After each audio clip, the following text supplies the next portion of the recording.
그럼 이제 진짜로 세 가지 키워드인데요. 먼저 첫 번째로는 정부의 증시 활성화 대책 가능성입니다. 되게 뜬금없이 들리시죠?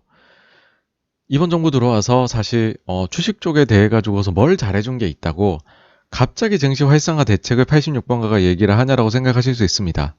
바로 얼마 전까지만 해도 대주주 기준 강화해가지고 양도세를 10억 기준 아니라 3억으로 낮춰서 엄청나게 지금 세금을 더 거두려고 했던 거 아니냐, 주식시장 다 죽이는 거 아니냐, 뭐 그런 생각을 가지게 만들었었는데 갑자기 지금 여기서는 키워드로 정부의 증시 활성화 대책을 가지고 있는 거죠. 저는 이제 그런 생각이 들더라고요. 최근에 좀 뉴스플로우를 봤었을 때에는 정부에서 조금 주식시장 관심을 본격적으로 가지기 시작한 게 아닌가 하는 생각입니다. 그 첫 번째로 가지게 된 거는 이제 그 문재인 대통령께서 증시 3천에 대해 가지고서 얘기를 하신 게 있어요. 보통은 그 이제 조금 다른 얘기지만은 대통령이 가입하는 펀드 혹은 펀드 가입하는 시기에는 이제 묻지도 따지지도 말고 일단 그거 사라는 얘기가 있거든요. 금융위기 때 이명박 전 대통령이 그때 펀드 가입했었죠. 그날이 최저점입니다. 오바마 전 대통령도 비슷한 시기에 펀드 가입을 했었어요. 그 다음에 소부장 펀드 문재인 대통령께서 가입하시고서 엄청나게 또 수익률이 좋았죠. 그러니까 대통령이 움직일 때에는 단순히 뭐 이 정도면 밸류에이션이 싸서 이런 게 아닙니다. 참모진들의 굉장히 많은 실무진들, 그 다음에 향후에 어떻게 바꾸겠다는 실제 정책적인 걸 가지고 있을 가능성이 높습니다. 그래서 대통령이 이제 말을 꺼내는 경우에 좀 귀담아서 들을 필요가 있다는 거고, 두 번째로는 사실 이제 지금의 그 정부의 색깔 자체가, 그 다음 정책 자체가 과거 이제 그 참여정부 노무현 전 대통령 정부하고 많은 부분 닮아 있고, 그때 보시면 주시장 굉장히 좋았던 기억이 있거든요. 그래서 그게 다시금 떠오를 수도 있지 않을까 그런 생각이 있는데, 여기에 추가적으로 좀 내년에 있을 거를 보면 일단은 그 지방선거, 그러니까 그 서울시장하고 부산시장 재보궐선거가 있기 때문에 이게 사실은 여당이든 야당이든 4월을 걸고 치러야 될 지금 선거전 전초전이라고 볼 수 있잖아요. 차기 대선에. 그러다 보면은 굉장히 좀 좋은 상황을 만드는 것이 뭐 정부 입장에서는 도움이 되지 않을까라 생각을 합니다. 어떻게 보면은 좀 일종의 주식시장 활성화를 통해서 업적 만들기를 할 수도 있다라고 생각을 해요. 근데 그게 이제 그런 생각이 되죠. 그럼 뭘로 만들 거냐라는 거죠. 우리 정부가 그렇게 돈이 있느냐? 뭐 우리나라 정부가 미국의 중앙은행처럼 중앙은행이 돈 막 QE 해가지고서 주식시장 부양할 수 있느냐? 우리는 막 외국인 손에 흔들리고 막 기관은 계속 맨날 팔고만 있고 개인들이 멱살 잡고 끌어올린 주식시장인데 정부가 뭐 할 줄 안다고 라고 생각을 하실 수도 있어요. 근데 정부가 돈을 한 푼도 들이지도 않고서 바꿀 수 있는 요소들도 있습니다. 그걸 오늘 한번 짚어드릴게요. 그게 실제 최근에 이제 좀 뉴스 기사 나더라고요. 첫 번째는 뭐냐 하면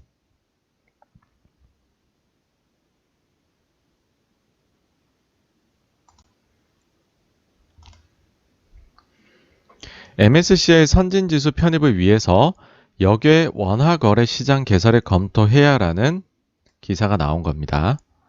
여기 이제 언제 나왔냐 보시면은 12월 15일 날 나왔고요. 누가 말씀하셨냐 하면은 이효섭 자본시장연구원 금융산업실장님께서 말씀을 하셨습니다.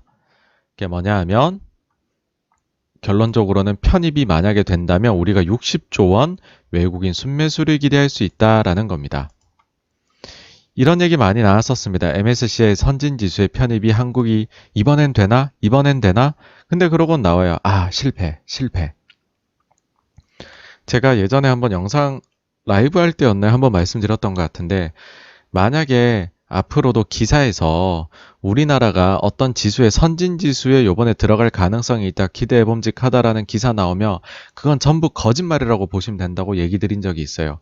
왜 그러냐 하면 그 중요한 기준 중에 하나는 외환시장 거래의 자율화입니다. 근데 한국만큼 이 시장이 비자율화인 시장이 없어요. 왜냐하면 우리는 24시간 거래되는 외화거래 시장도 없죠. 그 다음 10,000불 이상 가지고 나가면 다 조사받아야 되죠. 검사받아야 되잖아요. 그 다음에 특히 외국인이 한국의 부동산을 매수하고 매도해서 차익을 챙겨 나갈 때에는 법상으로 굉장히 까다로운 게 있거든요. 그런 점들, 그러니까 외화 거래에 어떻게 보면 가장 기본인 거죠. 내가 어떤 나라에 외국에 투자를 할 때 그 나라 통화와의 거래가 아무런 거리낌 없이 돼야 되는데 거기에 거리낌이 있다? 그래선 선진국이 아니라는 거예요. 그래서 우리가 그 다른 어떤 요소들을요, 전부 다 충족을 시켜도 외환거래 시장 때문에 안 되는 거거든요. 근데 보시면 역외 외환시장 거래 시장, 역외 원화 거래 시장 개설 검토야. 이거를 만들게 되면 상당 부분 충족이 되는 걸로 저는 알고 있습니다. 그리고 정말로 이게 되게 되면 우리나라가 다른 요건들은 다 갖추고 있거든요, 지금. 그럼 진짜로 선진지수에 편입이 될 수도 있어요. 그러면 지금 우리가 이제 그 소위 뭐 이게 그 이머징 마켓에 들어가 있잖아요. 근데 거기에서 빠지고 여기 보시면 숫자가 나오더라고요. 전 사실 이 숫자 정확히는 몰라요. 근데 뭐 이분께서 워낙에나 잘 보셨겠죠. 보시면은 실장님 말씀으로는 신흥국 지수에서 빠질 경우 순유출 규모는 약 140조 원으로 추산된다. 140조가 나간대요. 하지만 반면 선진국 지수 편입에 따른 순유익 규모는 200조로 추산된다. 그러니 만약에 선진으로 들어가면 60조의 외국인 순매수가 기대가 된다. 60조 들어오면 뭐 주시장 좋겠죠, 그쵸? 네. 근데 여기에 우리나라 정부가 돈 쓸 일은 하나도 없어 보이시죠, 그쵸? 그냥 하나만 바꾸면 되는 거예요. 사실 이거를 도입을 못하는 이유가 우리가 옛날에 금융위기 아니라 IMF를 겪으면서 외환 시장이 한번 크게 박살이 났잖아요. 그러다 보니까는 외환 쪽을 막 이렇게 선진국들처럼 열어주기 부담스러운 게 있거든요.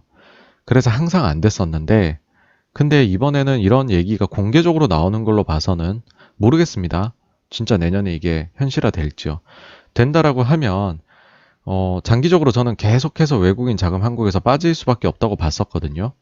왜냐면 신흥지수에 자꾸 딴 나라들 들어오고 중국 비중 높아져가지고 한국 비중 낮아질 수밖에 없는데, 근데 완전히 게임 체인저가 되는 거죠. 예, 한국이 이제 돈이 확 한번 들어올 수 있는 요소가 된다. 그렇게 되면 한국 증시에 크게 훈풍이 부일 수 있다라는 겁니다.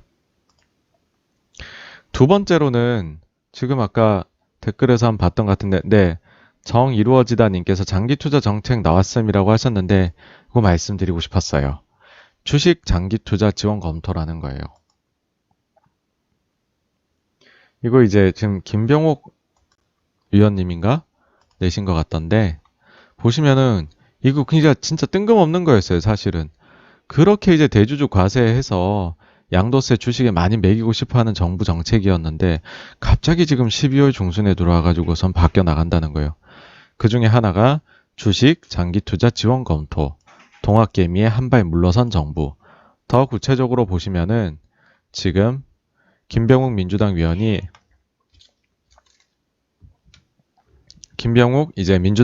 얘기한 게 ISA 이거 지금 영국 거 보고 베꼈는데 우리나라 제대로 안 돌아가고 있거든요.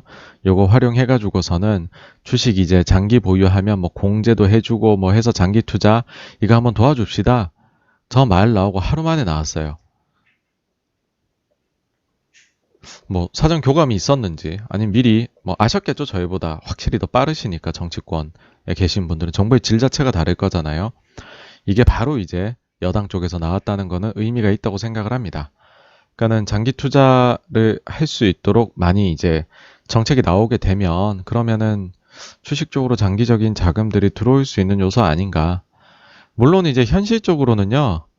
지금 발등에 불 떨어진 거는 사실 주식 쪽이 아니라 채권 시장이기는 해요. 왜냐하면 여기도 보시면은 주식이나 펀드, 채권에는 뭐 이렇게 뭐 공제하는 막 내용을 담는단 말이죠. 딱 완전 주식만 해주겠다가 아니에요. 그러니까 지금 기본적인 생각은 뭐냐 하면 우리가 지금 적자재정 엄청 펴잖아요. 그 지금 우리나라 인구 구조나 이런 거 생각했었을 때 재정 적자는 더욱더 심각해질 거란 말이죠. 근데 이게 되게 안 좋아지고 있는 상황에서 그럼 뭐 국채 발행해가지고서 예산안 짜서 메꿔야 될 거잖아요. 그러면은 국채를 발행을 하면 사줄 때가 필요한데 왜냐하면 사줄 데가 없으면 금리가 올라갈 거고 그러면 정부가 지는 이자 부담 높아지고 기존 채권들도 가치가 떨어지니까 사람들이 안 가지려고 하겠죠. 그럼 굉장히 안 좋은 이제 역사이클이 펼쳐질 수 있단 말이에요. 그러니까 이 채권 가격의 안정화, 채권 금리를 안정화를 시키려면 새롭게 사줄 사람이 필요한 거 그게 누구냐면은 제가 볼 땐 정부는 국민이라고 생각을 하시는 것 같아요. 그래서 채권 쪽에 뭐 예를 들면 개인 투자형 국채 나온다. 20년 보유하면 이자 60%더 받는답니다. 네. 이거 보시면 보세요. 만기 보유 시 뭐 가상금리도 주고 세제 혜택도 주겠다. 이게 지금 이제 재정 적자 심해지니까 이런 거거든요. 근데 사실 생각해 보시면은 10년 만기 국채를 사가지고서 10년 동안 만기까지 보유하는 사람, 20년 만기 국채 사가지고 20년 만기로 가지고 있는 사람 누구겠습니까? 부유층이겠죠. 부자들을 위해서 이렇게 혜택을 다른 모든 곳은 세금을 올리고 있는데 이건 진짜 발등에 불이 떨어진 거죠. 돈이 없으니까 국채 발행해야 되는데 누가 사줄지 모르겠으니까 개인까지 끌어들이고 싶다라는 거죠. 여튼 근데 여기까지 넘어간 말이 너무 많고 어쨌든 되게 전향적인 거는 12월 중순부터 해가지고서는 주식시장에 대해서도 조금 장기적으로 잘 해보고자 하는 열의가 느껴진다. 정부에서. 그런 정도 말씀드리고 싶어요. 그리고 또 활성화 대책 중에 나올 수 있는 게 이것도 뜬금없이 들릴 수 있습니다. 만약에요. 저도 이제 그냥 생각을 해본 건데 시나리오 짜본 건데 국민연금이 혹시 국내 투자 비중을 늘린다면 어떻게 될까요? 입니다. 여기 보시면 올해 5월에 나왔던 기사예요. 국민연금 내년 국내 주식 투자액 4.8조 원 늘린다. 비중은 축소. 자, 이제 이런 기금성들은 다 한 번씩 이렇게 위원회를 열거든요. 여기 보시면 국민연금 기금운용위원회 기금위가 있는데 이게 이제 뭐 못해도 1년에 한 번씩은 모이셔가지고서 그해 거 중장기적인 거 이런 거 결정들을 하세요. 이때 나온 게 이제 향후 5개년 계획, 그 다음에 당장 이제 21년 어떻게 할 거냐 그런 건데 깔끔하게 표가 여기 요 기사 정리돼 있더라고요. 보시면은 이제 기금운용할 때 전체적인 특징이 해외를 늘리는 거 있어요. 20년 말에 22였는데 25. 해외 채권도 5.5였는데 7. 반대로 이제 국내 채권, 국내 주식은 낮춘다. 근데 장기적으로 보면 계속 낮춰갈 거예요. 이렇게 얘기를 한 거예요. 올해도 보시면은 국민연금이 좀 사다가 5월 들어서부터는 슬슬 매도를 계속해서 하고 있잖아요. 요즘도 거의 매일매일 연기금 매도를 하고 있는데 그럴 수밖에 없어요. 주가가 올랐다. 그럼 내가 계산했던 비중보다 높아진 건데 그럼 팔아야죠. 근데 장기적으로 보면 비중은 더 내리기로 약속을 해놨거든요. 근데 한번 생각해 보세요. 이게 어차피 기금위에서 해가지고서 바꿀 수 있다는 거잖아요. 매년 여시는 거고 뭐 그런 걸 본 적은 없지만 특별위원회를 열 수도 있어요. 뭐 그런 여러 가지 점들을 생각을 해보면 만약에 정말로 증시 활성화를 하시겠다라고 생각을 하면 지금 계획하고 있는 요 비중이 혹여나 그러니까 그냥 가능성입니다. 전 이건 높다고 생각은 안 합니다. 요 앞에 말씀드렸던 요 두 가지는 지금 갑자기 언급하는 게 좀 심상치 않다라고 생각은 해요. 근데 요건 가능성 낮다고 생각해요. 근데 만약에 이걸 바꿀 수도 있지 않을까라는 그냥 생각도 한번은 해봅니다. 이건 그냥 정말 가능성입니다. 근데 만약 된다고만 하면 이제 연금이 매도가 아니라 매수가 되는 거죠. 올해 보시면 지금 외국인 팔죠. 연금 팔죠. 국내 기관 투자자 팔죠. 근데 그거는 이제 개인 고객분들이 펀드 환매를 하시니까 파는 거고 개인만 샀단 말이에요. 근데 지금 만약에 지수 이제 편입되는 거 바꾸고 연금이 돌아서게 된다라고 하면은 되게 이제 그 시장 전체적인 유동성 측면에서 굉장히 개선될 수 있는 거다라는 생각을 합니다. 그래서 내년도에 의외의 키워드 중에 하나가 그래서 전 첫 번째로 꼽은 게 정부가 활성화 대책을 펼 수도 있겠다라는 거였습니다. 두 번째로는 기업 지배구조 변화가 크게 일어날 것 같다라는 겁니다. 그 신호탄을 쏜 게 이건희 회장 별세라고 생각해요. 한국에서 삼성그룹이 지배구조 변화가 제일 사실 절실하기는 해요. 다들 삼성그룹을 보고 다른 그룹들도 뭐 속도 조절하거나 아니면 순환 출자 구조 갖추거나 여러 가지들을 해왔었거든요. 근데 삼성이 만약에 이재용 체제로 가면서 변화를 하게 된다?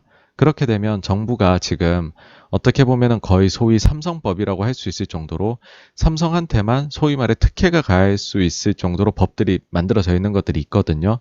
그런 것들이 필요가 없어지게 되겠죠. 그러면은 삼성이 그 수혜를 누리고 있기 때문에 그 비슷한 구조를 짜던 다른 기업들도 누렸던 수혜들이 존재하거든요. 그럼 그 회사들도 다 바꿔야 되겠죠. 그렇죠? 갑자기 그 혜택이 사라지게 될 테니까. 그래서 삼성그룹이 변화하는 것은 그만큼 큰 일이라는 거고요. 앞서도 한번 삼성에 대해 말씀드렸지만 크게 남은 것들이 이거예요. 24일에 상속가액 결정이 됩니다. 그럼 실제 상속세 얼마라고 언론에서 엄청나게 떠들어댈 거예요. 그 다음에는 이제 그 금액이 워낙 크기 때문에 현실적으로 연부연납을 할 수밖에 없어요. 연부연납을 하게 되면 아까 증여는 3개월 이내에 그 신세계 인턴은 이제 납부 계획하고 해가지고 첫 납부를 해야 된다 말씀드렸죠. 상속 경우에는 6개월입니다. 6개월 이내에 그 계획하고 금액 납부를 해야 됩니다. 그래서 늦어도 내년 6월까지는 어떤 방식으로 될 건지 그림이 나온다는 겁니다. 네, 그거를 저희가 유추해 볼 수 있는 그림이 나온다는 걸 의미합니다. 어떤 주식을 담보 잡힐지, 어떤 주식을 팔지, 자금 마련 어떻게 하는지 다 나오겠죠, 그쵸? 내년 6월까지는 늦어도요. 그 다음에 또 남은 것이 원래는 이제 10월 달에 삼성이 이제 매 10월마다 3년 지난 2018년도에 그랬고 그 전에 이제 3개년 계획 발표할 때도 10월 달에 그 3분기 실적 발표하면서 3개년 주주 정책을 발표를 했었어요. 근데 이번 10월에는 이건희 회장 별세가 있으니까는 좀 건너뛰고 1월에 하겠다 그랬어요. 4분기 실적 나올 때. 한 달 남은 거죠, 이제. 1월 말에 3개년 주주 정책 발표가 있을 겁니다. 이때 어떤 식으로 하느냐를 보아도 향후에 삼성그룹이 나아가는 방향성이 나올 거다라고 생각을 해요. 그래서 어쨌든 지금 상당히 좀 그 가까이에 눈앞에 삼성 관련해 가지고 이슈가 좀 나와 있다. 그래서 요거는 꼭 한번 확인해야 되고 삼성이 변화를 하게 되면 다른 수많은 그 밑에 여기에 약간 눈치를 보면서 지배구조를 갖췄던 기업들의 변화도 충분히 예상이 된다라는 겁니다.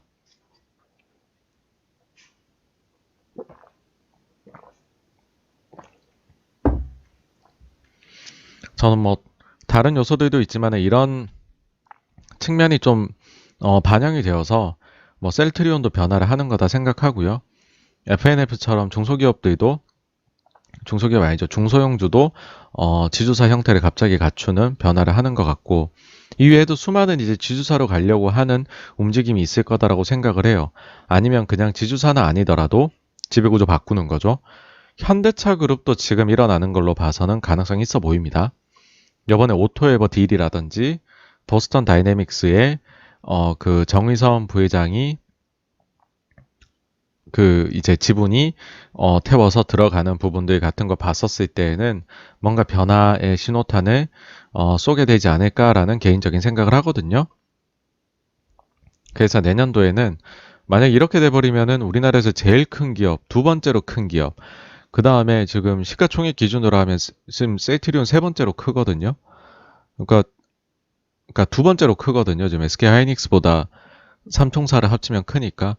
그러니까는 시총으로 봐서 큰 기업 막 이렇게 다 변하게 돼요. 이렇게 되면은 순차적으로 밑에 다 변합니다. 그래서 내년에는 그야말로 진짜 지배구조 관련해서 이게 이슈가 될 것 같다 하는 거고, 뭐 이걸 좀 더 구체적으로 보자면은 뭐 첫 번째로는 지주회사 설립 및 관련 조세 특례, 이게 이제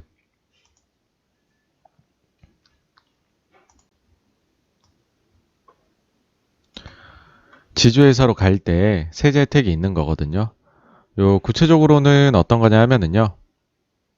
자, 요 보시면은 정부는 조세특례제한법상 주식 현물 출자 등에 의한 지주사 설립에 대한 과세 특례 규정의 일몰 시기를 2021년 말로 확정했다. 요 기사 자체는 19년도예요. 근데 매번 이래 놓고서는 3년씩 연장됐었습니다. 왜냐? 삼성 현대차가 안 했거든요. 근데 여기 보시면은 이제 지주사 전환을 장려하기 위한 특례가 사라진 것이다. 기존에는 이게 어떤 건지 한번 짚고 갈게요. 기존에는 대주주가 다른 계열사의 주식을 현물 출자하고 지주사의 주식을 받을 경우 발생한 양도차익에 대한 법인세와 양도세 등 세금 납부를 지주사 지분 매각까지 무기한 미룰 수 있도록 했다. 자, 보세요. 세금 납부를 지주사 지분 매각까지 미룰 수 있대요. 근데 지주사 지분을 대주주인데 매각 안 할 거잖아요. 제가 그 경영권을 가지고 있으려면. 그래서 이게 사실상 과세 면제에 가까운 혜택이다라고 우리가 얘기를 했던 거죠. 이게 이제 지주사의 마법으로 불리기도 했던 거고요. 근데 이제는 이게 삼성하고 만약에 뭐 모르죠. 어떻게 될지는. 어쨌든 이게 진짜로 일몰이 이루어지게 되면은 그 전에 해야죠. 지주사 가려고 마음 먹었던 기업들은요. 그리고 이제 두 번째로는 보시면은 앞서도 말씀드린 공정거래 3법이에요. 여기서 이제 독점 규제 및 공정거래에 관한 법률 개정 영향인데요. 여기 아까 말씀드린 대로 요거예요. 이제 그 신규 지주회사에는 자회사 손자회사 규제 강화 20%만 가지면 되는데 이제 30% 하라는 거예요. 그럼 삼성 같은 경우에는 이거 10%더 올리려면 30조, 40조가 더 든다는 거죠. 예. 근데 요거 관련해서 조금 이제 노이즈들이 있더라고요. 좀 잘못 요 법을 해석을 하셔가지고서 한번 짚고 넘어가도록 할게요. 예, 공정위로 들어와 보시면은 뉴스에 이제 보도 이런 데 보시면 이제 잘 나와 있습니다.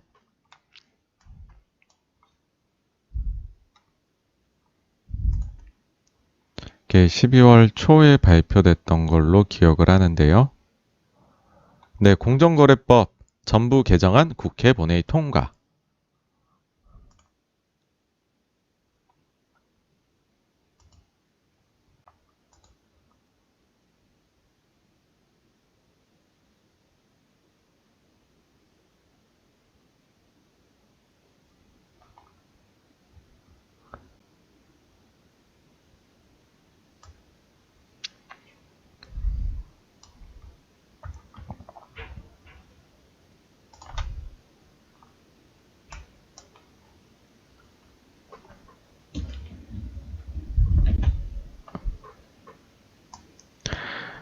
네, 이제 여기서 내용을 보시면은 요 보실 필요 없고 요것도 별로 보실 필요가 없어요. 지배구조상에서는. 뭐 이런 부분들이 조금 중요할 수 있는데 하나씩 한번 보실게요. 첫 번째로 이제 사익 편취 규율 대상이 확대된다. 여기 보시면은 총수익과 지분율이 30% 이상인 상장 계열사에 대해 부당이익을 제공하는 행위를 금지하고 있다. 근데 이거를 20% 이상으로 바꾸겠다라는 거예요. 이렇게 되면 사실 이제 딱 봤을 때 그 규제로 인해 가지고 영향받는 데가 현대글로비스기는 해요. 그래서 아마 요 관련의 지분 처리를 어떻게 할지를 거긴 고민을 할 것 같네요. 요거는 이제 글로비스 영향 받고 갑자기 드는 생각이 있는데 제가 이거 예전에 전수조사를 그때 해봤었는데 그때 의외로 영향을 받던 데들이 우리나라 제지기업들이었어. 골판지 이런 데들. 그래서 여기가 뭐 지분이 아마 변동이 여기도 좀 생겨야겠네요. 이제 20%로 바뀌게 되면. 한번 봐야 되겠네요. 이것들은. 어쨌든 요거는 뭐 크게 큰 이슈가 될 만한 건 아니다. 는 거고요. 네. 행파맨 자전거 타는 행정사님 안녕하세요. 네, 감사합니다. 다음으로 중요한 거는 요거거든요. 요거를 볼 때 그런 기사들이 있더라고요. 뭐 SK그룹이 중간 지주로 SK텔레콤이 가는데 그러면은 뭐 하이닉스 지분이 지금 20%인데 30%까지 올리려면 너무 부담이 크다. 개정된 이 공정거래법 때문에 기업하기 힘들다. 지금 20%인데 30%를 올려야 되면 돈이 얼마가 드는지 아느냐. 뭐 그런 기사 나오더라고요. 그 잘못된 기사입니다. 왜냐하면 신규 설립 전환된 지주회사 기준이에요. 그리고 기존 지주회사의 경우에는 자회사나 손자회사를 신규로 편입하는 경우예요. 이미 자회사나 이미 손자회사잖아요. SK 입장에서는. 이거 올릴 필요가 없거든요. 물론 이제 그럴 수 있어. 엄밀히 따졌을 때 중간 지주가 만들어지면은 중간 지주를 우리가 신규 설립이다 보고 이 시기 자체가 요 법이 적용되는 시기 이후에 중간 지주가 SK텔레콤이 이제 허가가 되게 되면 그럼 그렇게 되는 거죠. 기존 지주회사였던 SK 기준으로는 손자회사인 하이닉스를 20% 가지고 있는 게 SKT 거쳐서 합법. 근데 SK텔레콤이 갑자기 중간 지주가 돼서 SK 하이닉스를 20% 가지면 이게 불법이 되나?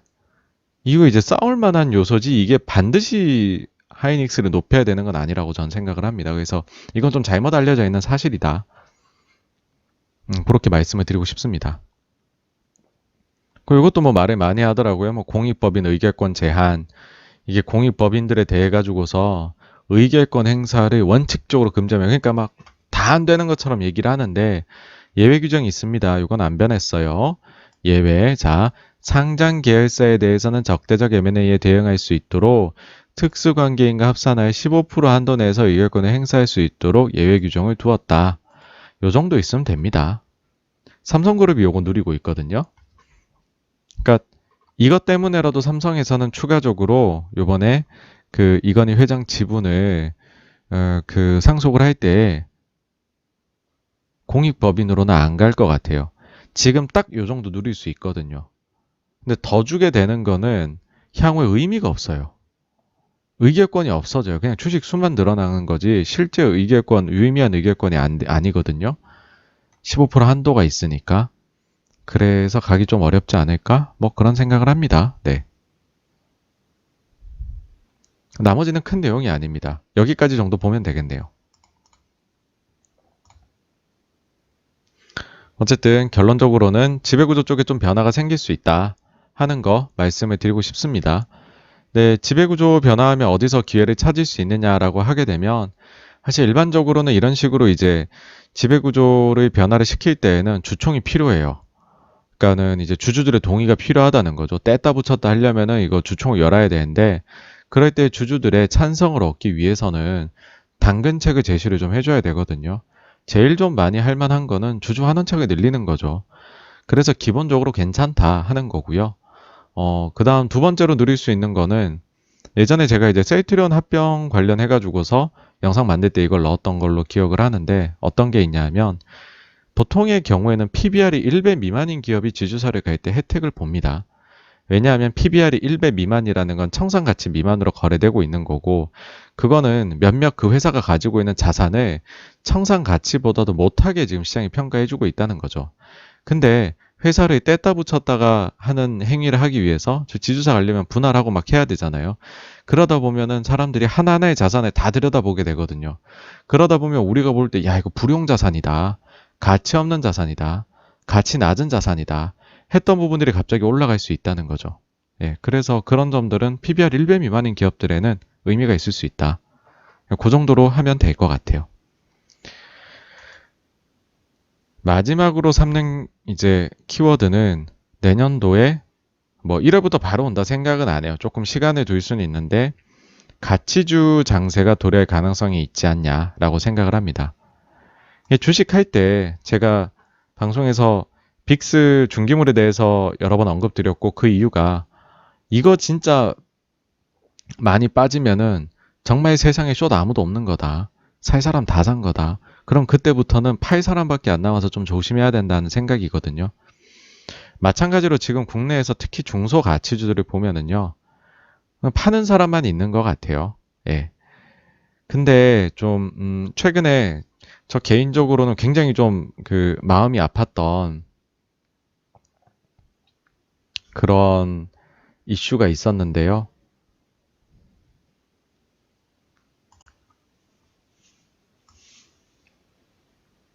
제가 이제 그 전에 있었던 직장이죠. 한국투자밸류자산운용. 여기에 저희 이제 이채원 대표님께서 그 올해까지만 하시고서 이제 더 이상 대표직에 계시지 않는 걸로 나가시는 걸로 그렇게 이제 말씀을 이제 하시는 게 기사로 나왔더라고요. 그래서 안 그래도 이제 지난주에 급하게 이제 찾아뵙고 했었는데 사실 어떻게 보면 좀 상징이잖아요. 가치 투자에 대해서 특히 그 중에서도 중소가치주에 대해서 근데 중소가치주를 한다고 하는 수많은 데들이 지금 자금은 계속 빠져나가고 있고 관련해서 매니저들도 많이들 나가고 있는 상황이고 특히나 거기서 거의 대북격인 분들까지도 지금 펀드 운용을 더 이상 이제 하시지 않는 그런 상황으로 가고 있는 것 같아요. 근데 이 점은 어떻게 보면은 그 정말로 이게 모두가 파는 거의 클라이막스인 때 아닌가라는 생각을 합니다. 그래서 사실 이제 그러고도 물량을 한 번 더 소화해야 되는 그런 케이스들이 있기는 하더라고요. 근데 어쨌든 거의 지금 매도 클라이막스에 거의 이제 도달해 가는 상황이다. 뭐 그렇게 보입니다. 사실 여기에 대해서 뭐 86번가가 구체적으로 정말 너가 그거를 하나하나 뭐 정말 몇 주 남았고 이런 거 보일 수 있느냐라고 하면 그렇진 않아요. 근데 때때로는 정량적인 게 아니라 정성적으로 분석하는 게 더 나은 것도 있거든요. 저는 이게 좀 그런 요소라고 생각을 해요.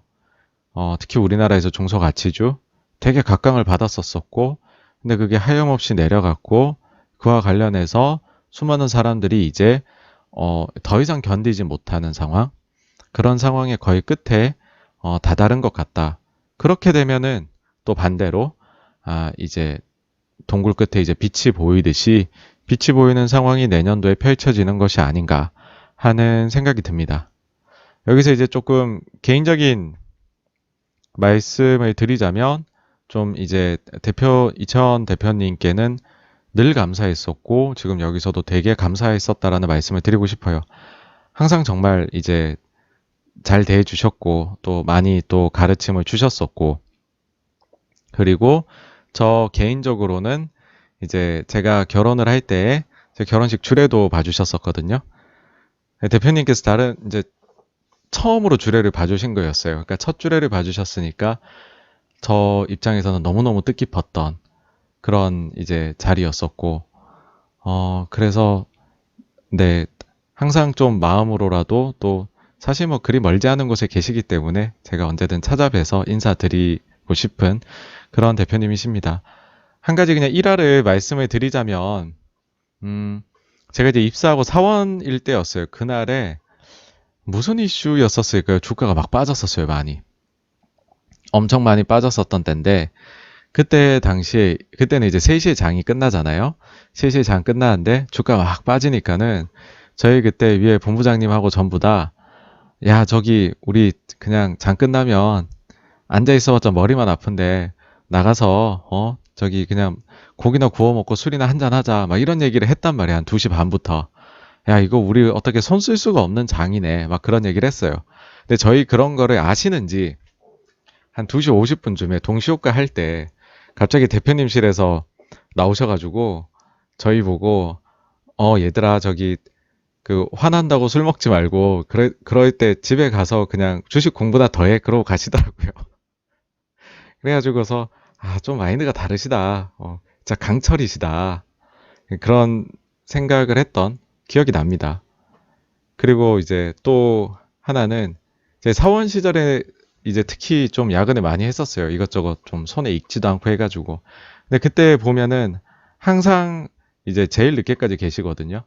물론 이제 그때는 이제 그 자제분들께서 또 저 입시하시고 해서 거기 또 이제 그 이제 데리러 가신다고 계셨던 걸로 기억을 하는데 어쨌든 뭐 밤 9시, 10시까지 계속 계셨었어요. 그래가지고서 언제든지 이제 사원인데도 대표님실 방 노크하고 들어가면은 주식 얘기 자유롭게 할 수 있었고 그런 좀 기억은 되게 저한테 좋은 추억인 것 같아요. 제가 아무리 좀 말도 안 되는 얘기를 드려도 일단은 다 잘 들어주셨었으니까 예, 뭐 남의 말에 대해 가지고서 항상 존중해 주시는 분이니까 그런 점들은 참 제가 살면서도 많이 배울 점이 아닌가 그런 점이라고 생각을 합니다. 그래서 어쨌든 다시 저희 이제 주식한 사람이니까 주식으로 돌아오면 지금 이제 매도 클라이막스의 가능성이 있다라는 거고 그 다음에 한 가지 좀 더 말씀을 드리자면 제일 많이 들었던 얘기 중에 하나가 이거였어요. 대표님께서 과거에 이제 뭐 식사하면서 주식 얘기 나누거나 뭐 티타임 하면서 말씀하시는 내용 중에 대표 종목이라는 게 있잖아요. 매니저들은 과거에. 그 중에 하나가 이제 롯데 칠성이신 거죠. 이때 당시에 보시면은 롯데 칠성을 그 엄청나게 보유를 하셨다는 거예요. 그 보시면 이제 기사 자체는 2010년인데, 근데 이 말씀 워낙 많이 하셔서 다른 분들도 아마 저희 대표님 관심 있으신 분들은 아실 거예요. 그 보시면은 자, 이때 당시에 롯데 칠성의 시가총액이 1200억이었대요. 근데 연간 순이익이 800억이었답니다. PBR이 아니라 PER이 1.5배였대요. 근데 남들 안 샀다는 거잖아요, 이때. 2000년이면 언제겠습니까? IT 버블이죠, IT 버블. 이때 뭐 롯데칠성 같은 주식이 눈에 누구 들어왔겠어요? 뭐 1200억짜리인데. 이때 PER이 1.5배니까 너무 싸다라고 생각을 하셔서 대표님께서 닥치는 대로 주식을 샀다고 하세요. 그래서 신격호 회장 지분을 넘어서 1대 주주까지 올라갔다고 합니다. 예. 근데 이게 이제 그때 400% 이렇게 몇 년 뒤에 수익을 안겨다 줬었죠. 요 얘기를 드리는 이유는요, 이런 거예요. 뭐냐면, 지금 중소형 가치주 중에서 올해는 사실 이제 실적이 좀 깨졌겠죠. 코로나 있으니까. 근데 생각보다 되게 잘 방어한 기업들이 꽤 있어요. 꽤 있고, 내년도 이익 체력을 예상을 해보면은 제가 볼 때에도 몇몇 기업들이 PER은 두세 배밖에 안 되고, 또 어떤 종목은 배당을 막 10% 이상 줘요.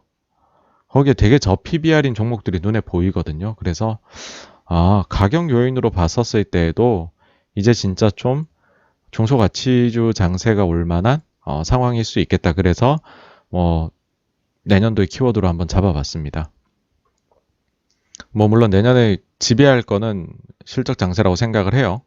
근데 나머지들 우리가 조금 그 대비를 안 했는데 할 만한 것들, 서프라이즈를 줄 요인들 이렇게 증시 활성화 대책 정부가 내놓을 수 있다. 기업 지배구조 변화로 인해서 투자 기회가 있을 수 있다. 마지막으로 지금 아무도 안 보고 있는 가치주 장세, 중소가치주 장세가 한번 도래할 수 있다.